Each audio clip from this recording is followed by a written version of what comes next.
Welcome everybody to that day of the week, which you already know by now because I think we're saying it all the time, but goddammit, you need to know. It's Friday, and that means TLF Day, and today we'll be taking a look at tanks in Mythic Plus from a fun perspective, which means a subjective perspective, which means we're right and you're not. Just kidding, everybody has their own ranking in terms of how fun things are, and obviously we rank things based on what we like, and obviously S tier is like, ooh, the coolest thing, we can main it. F tier being like the bottom, she's like, get this shit out of here. Yeah, it's all subjective here, and you know, everybody has their idea of what a fun tank is. This is how we like to look at it, and possibly, if we're gonna do an alt, because we're mainly DPS next match, but if we're gonna do an alt on tank, this is how we're gonna choose it, based on, you know, class mechanics, rotation, you know, class fantasy and all of that, and I would say a little bit of utility and survivability too, because they are tanks, of course. And you know you always have to pay attention as a tank and not get too distracted, you know, just like in real life. I mean, in today's notification from everywhere world, staying focused and using your attention in a productive manner is very important, and Skillshare can help you big time with that. As one of the biggest online learning communities out there, Skillshare is for constantly improving and training in different skills. Managing Attention in the Digital Age by Kevin Siskar is an amazing class to help you prioritize things and not get too distracted from your phone, social media, chat apps, and other notification-intensive things. Yeah, Kevin has a very practical hands-on approach with multiple examples of to-do lists, useful apps, web time trackers, phone app trackers, and lots of exercises to go along with those, and we all know how easy it is to get distracted, especially in these work-from-home days. You can get Kevin's course and many others by clicking the link in the description, because the first 1,000 of our subscribers will get a free trial of premium membership, and after that it's under $10 a month. It's a steal, to be honest, given the amount of quality classes on a huge range of topics. So after the video, remember to click the link in the description. It will help us a lot and you gain super value on top of it. Thank you Skillshare for sponsoring the vid, and now let's see how focused the blood decay can be, man. Blood decay, my close to heart, my tank that really taught me that I don't know shit about WoW way back when blood decay actually had a lot more going for it. Breath of Sindragosa, 3 types of runes, we're not gonna get into that, but blood decay is a very fun tank to play. It's weird, it's different than normal tanks because it doesn't really feel like a tank. It's kind of like a DPS because you're building spending, and that's kind of it. Your mitigation is part of you spending your runic power into Death Strike. So, and you don't have to preemptively spend it, you have to reactively spend it, so it's not like let's say a proper tank would be. I personally have my grips with Blood Decay. I think it has some fundamental flaws in terms of its design that would make it feel and like a real tank, like a rock, like something that cannot be moved. Because it doesn't have a shield, that's why. Yeah, of course. But I do have to say that being able to not give a fuck about mechanics is really cool, because, you know, March of the Damned, that's advanced. Why do I always call him March of the Damned, man? And Icebound Fortitude, not being stunned, and all of that kind of stuff makes you feel like a boss, like a real boss, and that's fun. Who doesn't like to just not give a fuck and just go through the shit? Yeah, just judging from an outside perspective, because I never played Blood Decay, you know, I can look at it like from a healer's perspective, or, you know, just seeing gameplay and stuff. It does look fun, and I remember fondly, you know, when Flame was playing Blood Decay back in 8.3, he played a little bit in Shadowlands as well. I know I healed a couple of dungeons through it, and it is stressful if you don't know how fucking Blood Decay works. It's kind of the same story, more or less, on Brewmaster, but I cannot really judge it. Like, for me, if I were to, just by, you know, looking at it and seeing it through a healer's perspective, I'll probably not look forward to it as much, because I'm thinking about other specs as well. So just from a bird's view, for me, would be somewhere to a B tier or something like that. Normally, objectively, I would put it into B tier, but I just like it. It's something fun about it. So for me, Blood Decay is an A tier. All right. I'm not gonna counter anything here because I haven't played it. You know, it's Flame's call. So an A tier, definitely worth checking out then, for sure. But, you know, S tier is gonna be what we are going to tank. Now let's move along to the Monk, Brewmaster Monk. This fantasy is so hilarious. It's a tank that has been through its ups and downs right now. It's not a bad tank in terms of performance. If you're interested, like pretty much all of these tanks are good to do anything that you want to do in the game. Brewmaster, I was actually surprised at how fun it actually was, especially with the addition of new Zod, the Celestial being added to your rotation and taking stagger and transforming into damage. Brewmaster can do a lot of freaking damage. I saw sand on a couple of dungeons. Yeah, man. Jesus. It was pretty cool, and I didn't know Celestial Brew would be that cool to use because they kind of switched it up from BFA where you don't have Iron Skin Brew anymore, which kind of felt cool because you kind of juggled the brew charges and that made the difference between a good Brewmaster and a bad Brewmaster. Now you have Celestial Brew, which actually is kind of fun to pop a shield as big as your HP pool. Granted, Brewmaster does have the smallest HP pool out of all of them, but it was fun. The mobility is awesome, the damage is awesome, you are a hybrid at the same time, you can heal yourself. Being able to clear stagger and give you a big fast shield is very rewarding. It does feel like it's really weak to magic damage though, so I'm a little bit on the fence there, but for me, Brewmaster is also a solid A tier. Yeah, I would agree. I tanked a bit while leveling my monk, and it's definitely fun. It fills in the fantasy of it beautifully. I just love the idea of having, chugs of things, thrown down your throat, and just, being able to tank and transform, damage taken into other damage. It's a cool mechanic, a cool fantasy, pretty unique, I would say. So definitely an A tier, but not yet what we would main, right? Yeah, not yet, but we're getting there, and this is something that you have played. Oh yeah, Guardian Druid for sure. I mean, I can say right off the back, for me, this is S tier. If I'm gonna main an alt tank, this is gonna be it. It's Guardian Druid, because I've discovered the Druid class, believe it or not, first time in Shadowlands, and I just love the simplicity of it and the fact that you feel like a big boulder, spongy type. Well, you have to have the legendary, of course, and what is it? Ursox Fury, remember, if I'm not mistaken? Yeah, that's the one. That's the one. Be a big sponge, and it also can do damage. Plus, it's a druid, it's versatile. It fills in that fantasy. You can always go, and I've seen a lot of Guardian Druids just go boomkin, making sure, some mobs, are packed up nicely, rooted or whatever, just get the fuck out, go into boomy form, convoke. It's a beautiful thing, if you're Night Thief, of course. That being said, I would put it into S tier, again, for the same reasons. I just love the Druid class, and I feel Guardian is, part of that beautiful spec, I would say, distribution for sure. Druid. We can keep these a little bit split because I have a different opinion of Guardian Druid. Guardian, well, I've played pretty much all of the tanks for the last couple of years, on and off, especially for our guides and everything. And Guardian Druid has always been one of the fantasies that most appealed to me, but the execution of it is a little bit stale. It's fun to play Guardian every now and again, but if I would have to main it, I would be incredibly bored. There's not much going to it, and probably the most exciting thing that you can do with Guardian Druid is Convoke, which is actually pretty fun. It's hard to actually do without dying, and maybe Guardian Druid could be a little bit more fun in raids, but that's another story for another time. For me, well, we're gonna put into this here for you, but for me, Guardian Druid would be around C or B tier. Oh, Jesus Christ, man, stop with the hate. Guardian Druid is for the people, yo.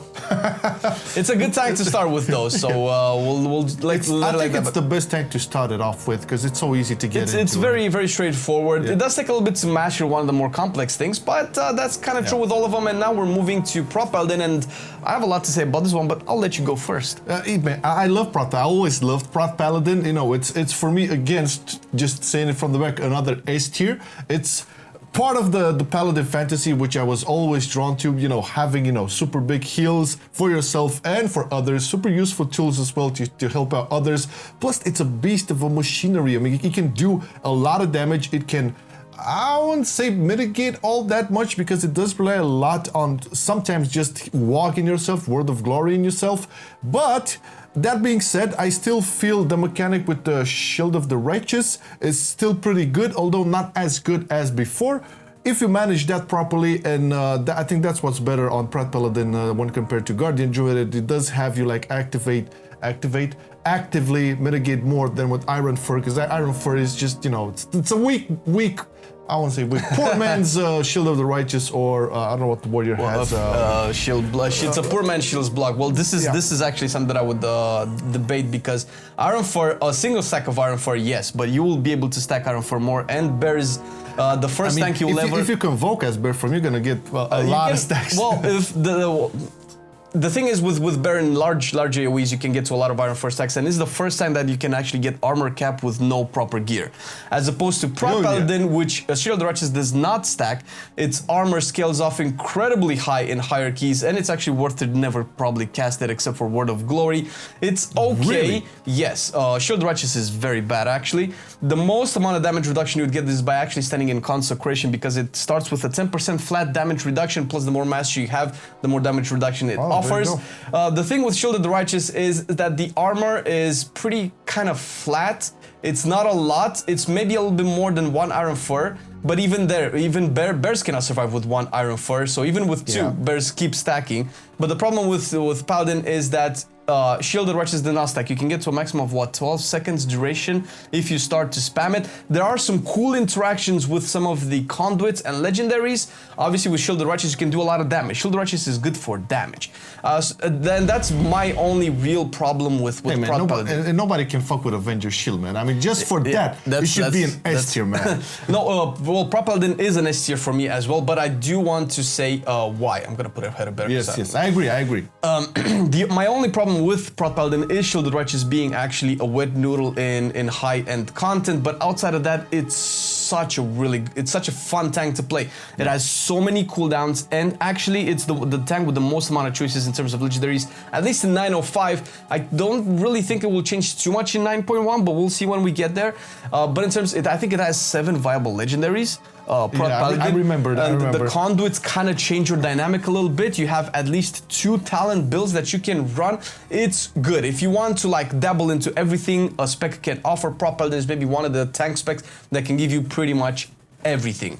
It's one of the best designed tank specs with the exception of Shield of the Righteous, and I think if that would have been properly, it would have been S tier, like S plus tier for me. S plus, well, definitely. Now let's move to the other protection. There we go. The Warrior, this is classic tank. The first OG. Actually, this is the second tank I've played. Prot Warrior is actually really fun right now. A lot of people didn't particularly like the Talent remakes that they made, but to be fair with you guys, Prot Warrior was pretty strong. It was way too strong in BFA with how the talents were set up, and now it actually has some versatility. Reprisal is really fun in dungeons, and having you like zigzaggy all around, just a revenge. That's actually really fun. It looks super fun. It looks super fun. It's very strong, as opposed to a Bear and Prot Paladin. When you press shield block, you know you're gonna not take damage from melee attacks. Like it's actually working, yeah. Yeah, and the sound effect, boing, it's so cool. I know somebody pointed this out, and then I started to like. That's actually really fun, and the cooldowns are really cool. You can still play 2 builds in Mythic Plus with the Reprisal, which is really fun, or the Wall, which actually changes the playstyle of Prot Warrior a little bit, and the talents as well, where you kind of rotate cooldowns in between packs, and that's actually really fun for me as well.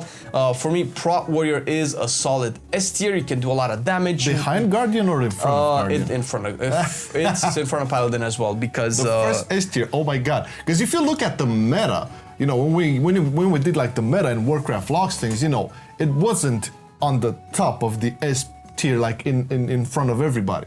It just wasn't. But now, you know, just judging by the fun of it, you know, I can say just from an outside perspective, you know, being the OG tank, it has the classic tools. You would see, you would identify and recognize immediately, you know, things like, you know, Thunderclap, you know, and Shield Block. It's just tanky shit. Yeah, and it's meaty like that. So they definitely, as an outsider, S tier for sure. And then it's the big boys, the big boy shield bearer. Yeah.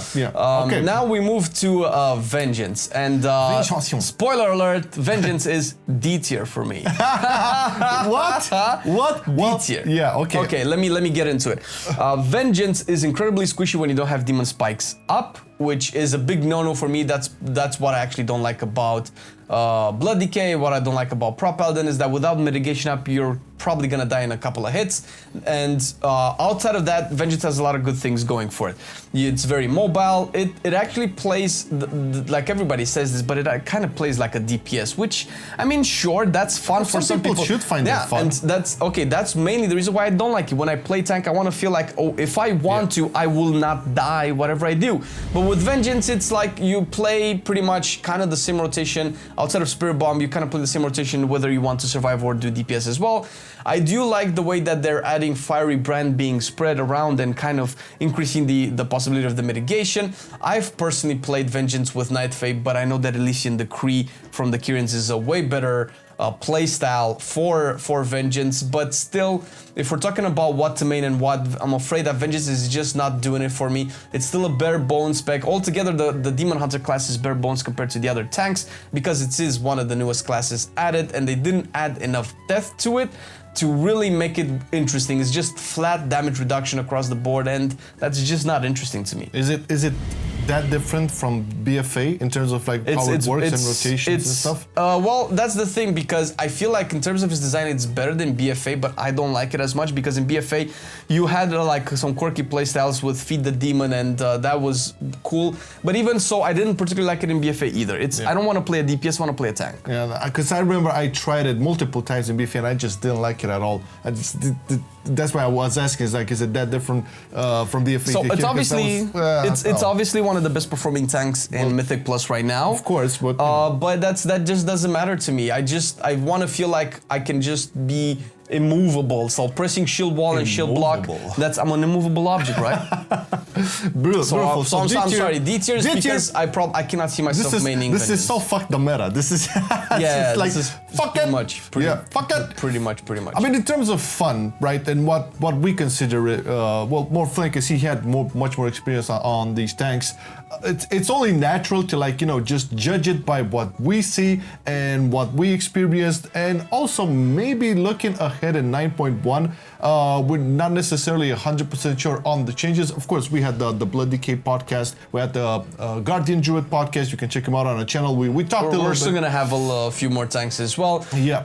But it's basically our preference and kind of how they match against the content right now. It's weird because obviously some of them are target capped as well, and that just feels very awkward. While some of them have really cool designs like Prot Paladin throwing your shields left and right 100% of the time, and then just doing massive Shield of the Righteous that just does more. Prot Paladin has the most amount of damage out of all the tanks, and there are things that are going well, things that are not going as well. But right now, this is kind of how we feel about how fun they are. Yeah, this is basically the list. We are sticking to it. We don't care about the meta, not right now, not looking at logs or anything. This is it. So Prot Warrior is the SSS first S plus, not S plus, but first one. Then Prot Pally, the Guardian Druid. Yay for Guardian Druid. We could probably distribute them a little bit more evenly across the board, but it's just hard because I could definitely see myself maining either Prot Warrior or Prot Paladin. Better, I'm just letting it there because I know it's your first tank, and it's actually kind of fun that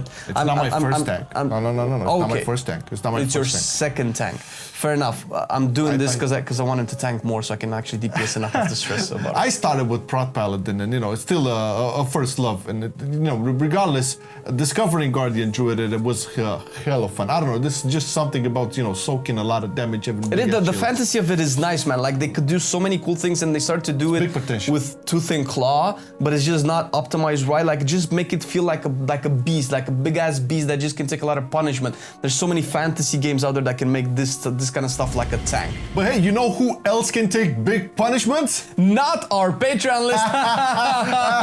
But really, guys, we really appreciate your support in everything that we do and all the content that we do, because we do cover other types of videos. You are supporting the TLFs, you are supporting the podcast, you are supporting the class updates and the news show, which is back. And we know you patrons have been asking for us to do the news show again. And although it's not as quirky anymore, it does feel like a more real talk kind of stuff. I love it. I love it. Plus, the guides that are about to come in 9.1. There's no more guides now because we basically covered everything, and the changes are too minuscular, too small to like make a brand new guide for it. But 9.1 is definitely gonna bring lots of new guides for the specs. So thank you guys for supporting, and check the link in the description if you haven't already and decided to be a Patreon or not. There's some cool rewards over there.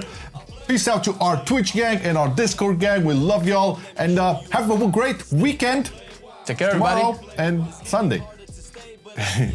I've been loving it then, I still love it now. Still, I play WoW. Still, I play WoW. Getting better every day, let me show you how. Cause still, I play WoW. Still, I play WoW. It's getting harder to stay, but at the end of the day, it's a guilty pleasure, so just log in and play. Whether it's classic or retail, I'ma do a /bow. Still, I play WoW.